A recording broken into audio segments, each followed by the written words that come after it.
Hello guys! Welcome back again dito sa aking YouTube channel. So for today's video, so ngayon guys, ayan, isi-share ko sa inyo kung magkano kita ko dito sa aking adobong mani. So ito guys is 1 kilo.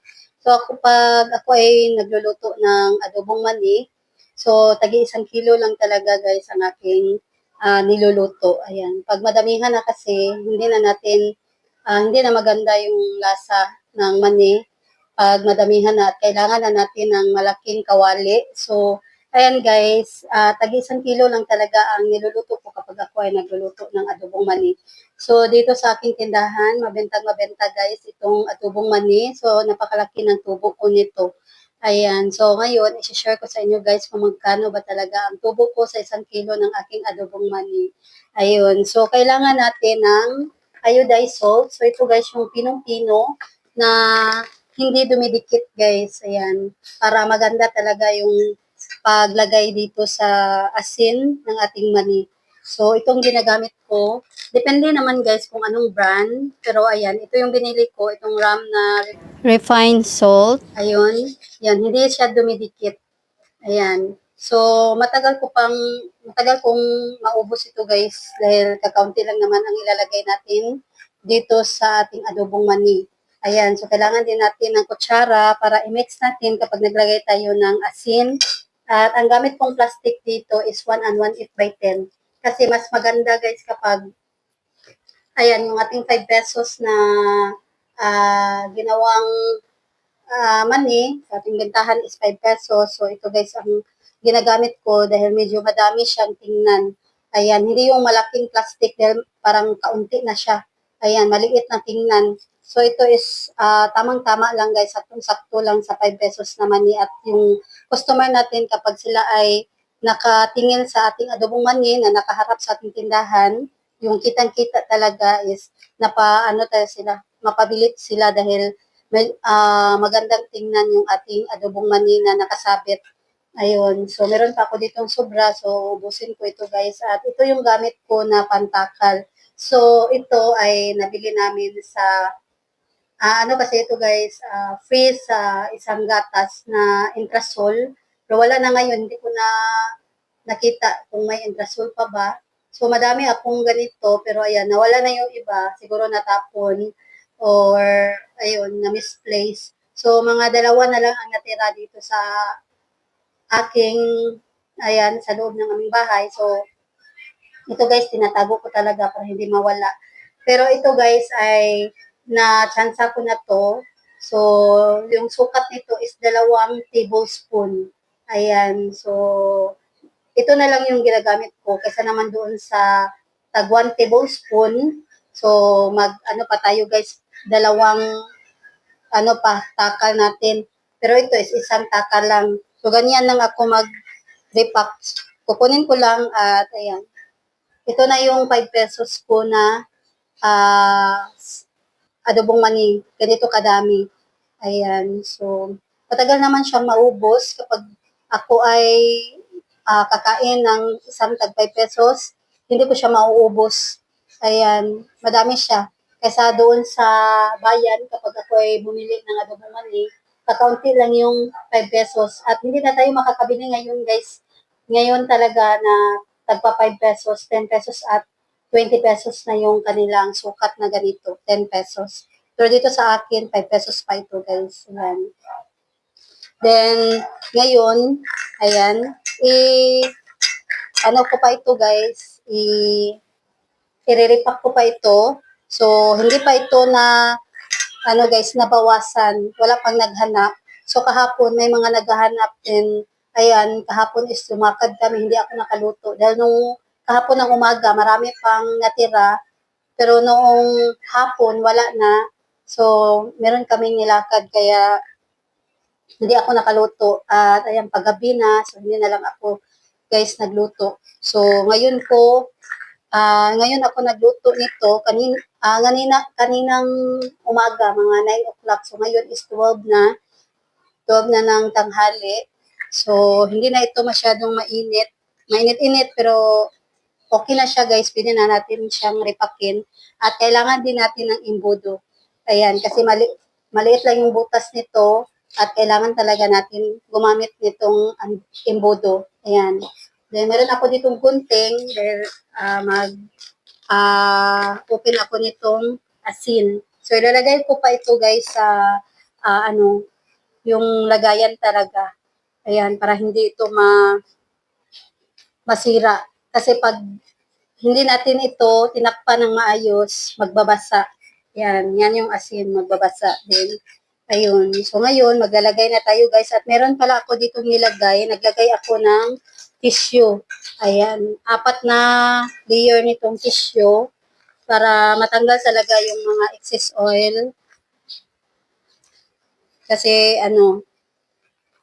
magmamantika yung ating mani kapag hindi natin nilagyan ng tissue. So, ayan. Balik tayo guys.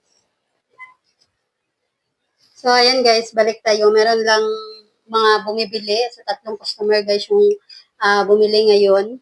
So, ayan lang naman guys. Nandito ako sa loob ng aming sala. Pero makikita lang naman guys yung aming tindahan kapag may bumili. So, madali lang akong makapagbigay sa kanila. Ayan, kasi kitang-kita at ayan, paglabas namin sa sala, tindahan na namin. So, yan guys, magsimula na tayo. So, maglagay tayo dito ng asin. So, kaunting asin lang guys. At tayo lang ang dito sa asin, kung gaano ba kadami ang ilalagay natin. So, asin lang talaga guys ang nilalagay ko dito sa adobong mani.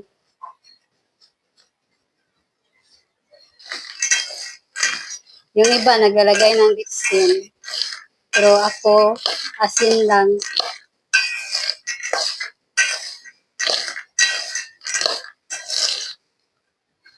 So,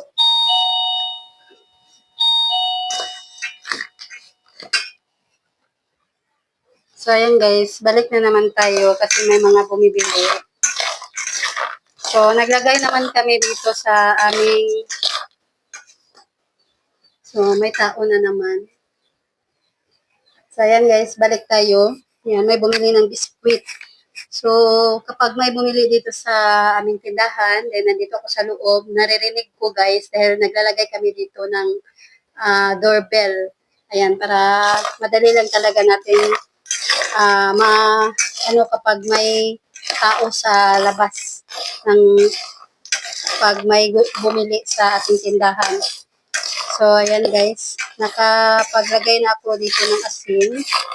So, hindi ko dadamihan masyado para hindi maging maalat. Ayan. Crispy yung ating mani. At hindi siya sunog. Tamang-tama lang guys yung kanyang, ayan, yung luto natin. So, ayan guys, balik tayo. Ayan, madami talaga ang bumibili. So, hindi tayo makapagpatuloy. So, ayan, ko na guys, mag-start na ako mag-repack dito sa aking adobong mani. So, ayan, yung ating adobong mani. Ayan. Napakaganda. Ayan, then napakabango ng ating adobong mani. Ayan. So, alam ko na guys kung paano ako magluto talaga ng mani para hindi masunog. Ayan. Hinaan lang natin ang apoy para hindi masunog yung ating adobong mani. So, hi, nako. So, ayan, madaming bumibili. Kasi alas 12 pa. At ayan, bumibili sila ng kanilang pang-ulam siguro. Ayan, para sa kanilang tanghalian. So, ayan guys, mag-start na tayong mag-repack. Ayan. So, ida-down ko lang itong camera para makita ninyo guys kung paano ako mag-repack. So, ayan. Tinitingnan ko guys, baka may tao. So, ayan. Ito guys, then meron tayo ditong imbudo, pantakal natin. So, ayan, may tao na naman.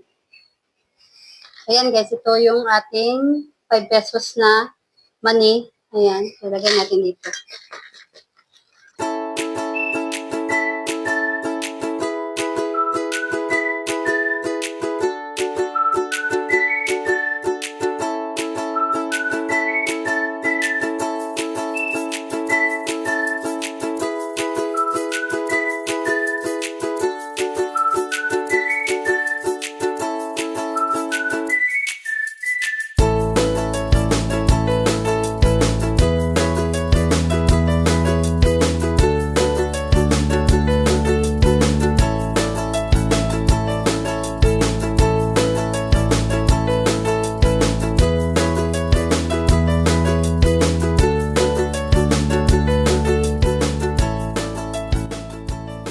So, ayan guys, balik na tayo. So, ayan, tapos ko nang i-repack itong aking adobong mani. So, ayan guys, ganito ka, ayan, yung aking 5 pesos, ganito siya, ganito kadami.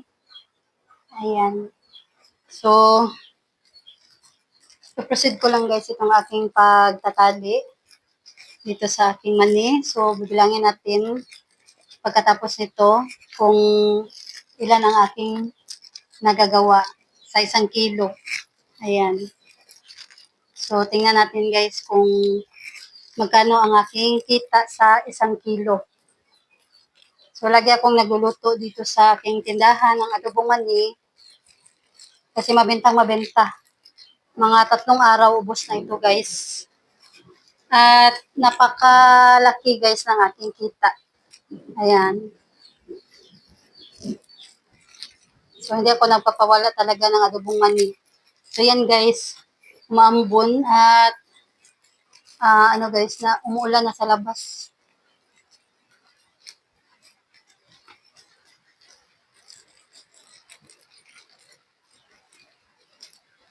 Medyo madilim lang.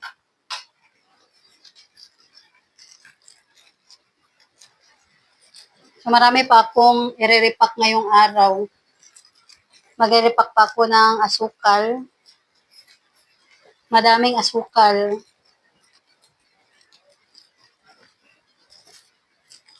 Asukal na tag 5 pesos, 1/4, 1/2. So, kanina, na-repack na guys yung yung munggo na 1 kilo. So, 10 ang aking na-repack sa 1 kilo, ang aking nagagawa. At tag 14 pesos ang aking bitahan. So, nasa 80 plus ang aking puhunan. Then, 140 guys, ang magiging kita sa 1 kilo. So, pag ilis sa ating puhunan, so malaki-laki rin guys yung aking kita. Doble din. So, ang puhunan ko nito guys, sa mani na 1 kilo is 91 pesos.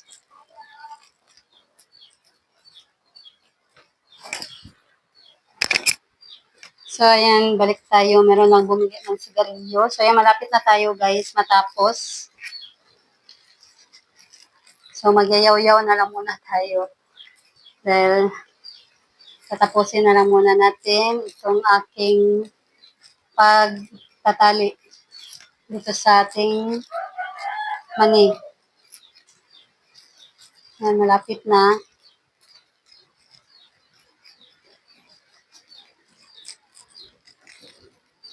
Wala masyadong bumibili na ngayon kasi umuulan sa labas.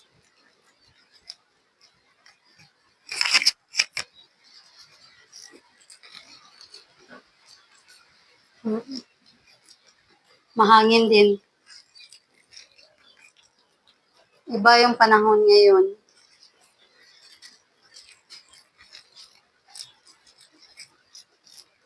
Umulan sa labas at mahangin.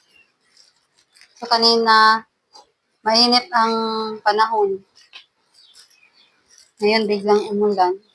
So ayan guys, tapos ko nang itali lahat itong aking na-repack na mani. Ayan.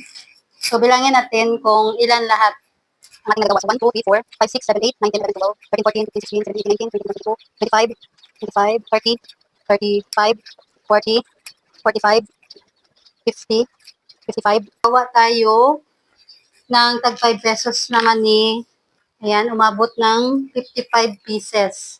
So, ayun. So, ayan guys, nakagawa tayo ng adobong mani na tag 5 pesos na umabot guys ng 59 pieces. So ayan guys, balik tayo. Meron lang bumili. So, ito guys, nakagawa tayo ng 59 pieces na adobong mani na tag 5 pesos. So, ita-times natin guys kung magkano talaga ang kikitain ko dito sa aking 1 kilo na niluto na adobong mani. So, 59 times 5. So ayan guys, aabot ng 295 pesos ang ating kita kapag ayan nabenta lahat itong ating naripak na adobong mani. So iles natin sa ating puhunan. So ang ating puhunan natin is 91 pesos. So ayan guys, ito yung net na kikitain ko sa aking nilutong adobong mani.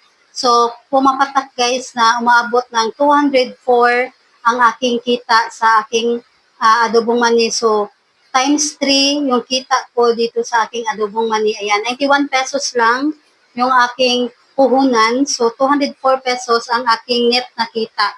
So, ayan. Ito guys, ayan, napakalaki talaga ng aking kita sa aking adobong mani. Ayan, imagine na umaabot ng 204 pesos yung aking net na kita. Kaysa naman doon sa ating ibang mga paninda sa loob ng ating tindahan, meron lang tayong tubo, dos or piso. Then dito sa ating adobong mani, 59 pieces lang. So kumikita na tayo ng 204 pesos. Ayan guys, kaya hindi ako napapawala talaga ng adobong mani para hindi naman mawala yung aking mga suki nito. So ayan guys, nag-share lang ako sa inyo dito sa aking adobong mani. Ayan, so itong ginagawa ko lagi sa aking tindahan para ayan, kumikita ko ng malaki dito. Kaya lagi akong nagluluto talaga guys ng adobong mani. Lagi akong nagtitinda nito sa aking tindahan. Ayan. So, ayan, pakita ko sa inyo mamaya kung paano ko siya dinidisplay doon sa aking tindahan. So, ayan guys. Thanks for watching. So, yan na guys. Ayan. Nasabit ko na guys yung ating mani. So, ito na lahat yung mga naripak ko na 1 kilo na adobong mani. Ayun. So, dito nakalagay sa harap para ayan, madaling makita. So, dito ko na rin nilagay itong aking tuyo. Ayan, kakaunti na. At ayan, mamimili kami mamaya dahil kakaunti na at yung ating bagoong. So, sa ano guys, sa harap ko lang ilalagay para ayan, madaling makita talaga ng aming customer. So, ayun guys, ito yung 5 pesos ko na adobong mani. So, ayun guys, ito lang yung share ko sa inyo for today's video. Nag-share lang ako sa inyo dito sa aking tindang adobong mani sa aking tindahan. Ayun. So, ayun lang guys. Sana nagustuhan ninyo itong aking video for today. So, yun lang. Thanks for watching.